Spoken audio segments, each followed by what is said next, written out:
You walk into your lender's office. It's the same office where you shook hands on a deal 3 months ago. Same desk, same loan officer. But today, his face is different. "I'm sorry," he says. "We can't approve it." You just stare at him. Your credit score is strong. Your business is profitable. You've been paying taxes for years. You're a lawful permanent resident, a green card holder. So you ask the only question that makes sense. What changed? He slides a paper across the desk. It's dated February 3rd, 2026. A small business administration policy notice. And one line changes everything. 100% ownership must be U.S. citizens or nationals.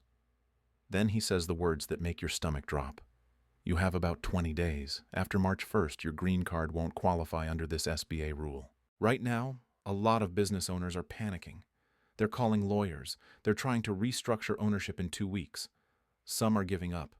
Some are rushing lenders. Some are making desperate decisions that could create tax problems, family problems, and legal problems for years. But you're not going to do that, because in this video, you're going to understand what this rule means, who it affects, what the real deadline is, and what your actual options are before you make a move you can't undo. My name is Kaicher Asadi, and you're watching an Immigration Newsroom. Let's break this down clearly, calmly, and step by step. First, here's what the notice says in plain English. According to the policy language being circulated, the SBA would require that 100% of all direct and indirect owners of a small business applicant be U.S. citizens or U.S. nationals, with principal residence in the United States or certain U.S. territories or possessions. That phrase, direct and indirect, is the part that catches people off guard. Direct owners are obvious, the people whose names are on the business ownership documents. Indirect owners can include people who own through another structure, like a trust, an LLC, a holding company, a family partnership, or any arrangement where someone ultimately owns a piece of the business even if their name isn't on the front page of the operating agreement. And under this kind of rule, even small percentages can become a problem. 1%, 0.5%. A small investor, a spouse listed in a trust, a partner who holds shares through a different entity. If any owner, direct or indirect, is a green card holder or other non-citizen, the business could become ineligible for SBA-backed financing once the policy takes effect. Now, what types of SBA loans are we talking about? 2 programs are usually the main targets in these discussions.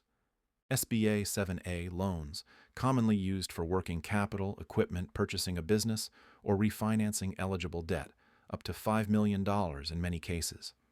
SBA 504 loans, typically used for commercial real estate and long-term fixed assets with longer repayment terms and structured financing. These are popular because SBA-backed financing often has better terms than many conventional loans. Longer repayment periods, potentially more flexible underwriting, and lower down payment requirements in certain situations. So if a rule blocks green card holders from eligibility, it's not a small change. It can shut out a major source of affordable capital.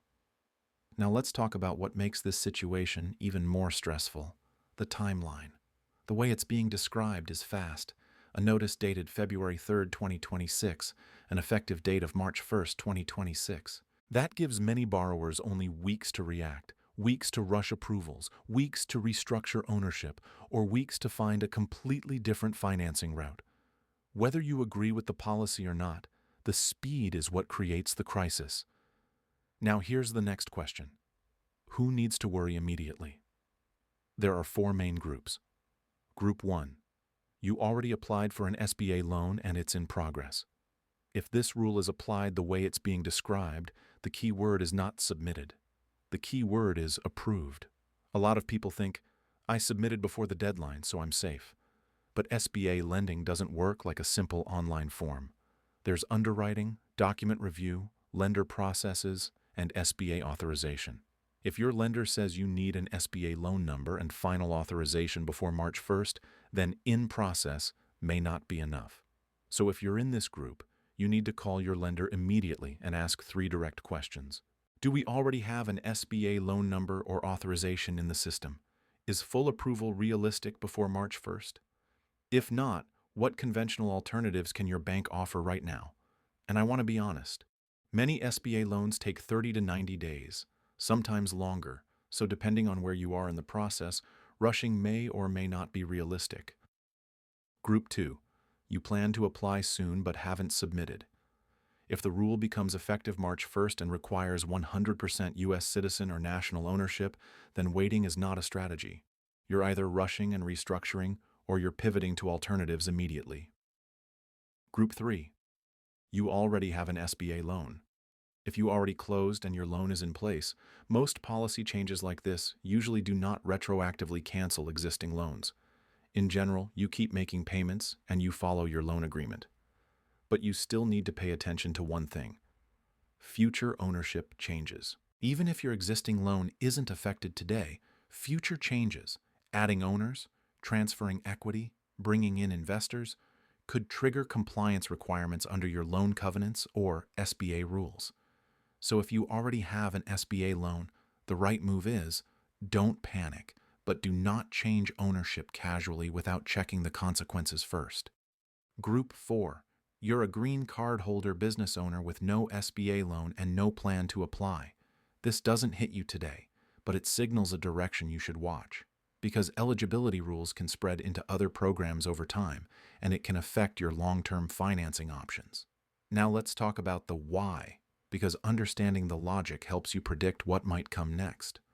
Supporters of a citizen-only rule usually argue that SBA-backed financing is supported by taxpayer-backed guarantees, and they claim the goal is to prioritize citizens and protect jobs. Critics argue that lawful permanent residents are not temporary visitors.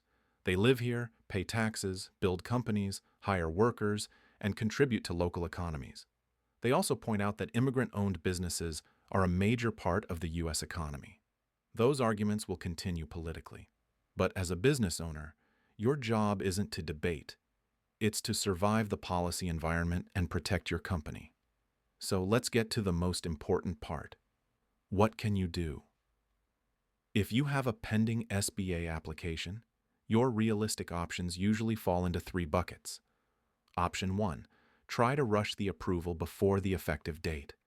This only works if your file is already far along, your lender is willing to move fast, and nothing in your underwriting requires long delays. Be direct with your lender. Ask if they can escalate underwriting. Ask what documents are missing. Ask what you can deliver within 24 hours. Some lenders will push hard for borrowers if the deadline is real and close, but don't bet your whole future on a miracle. Option 2. Restructure ownership to meet the requirement. This is the option many people talk about, and it's also the option that can create the most long-term damage if you do it wrong. Transferring ownership to a U.S. citizen spouse or adult child might sound simple, but it can trigger tax consequences, including gift tax or basis issues depending on the structure. Legal updates, operating agreements, shareholder agreements, corporate filings, licensing, banking resolutions. Control and risk issues. Who legally owns the company also legally controls the company, especially if there is a divorce, a dispute, a lawsuit, or an unexpected death. Estate planning impacts. If you move ownership, your estate plan should match that reality. And if you try to do it in 2 weeks without professional help, you can create a bigger disaster than the loan denial.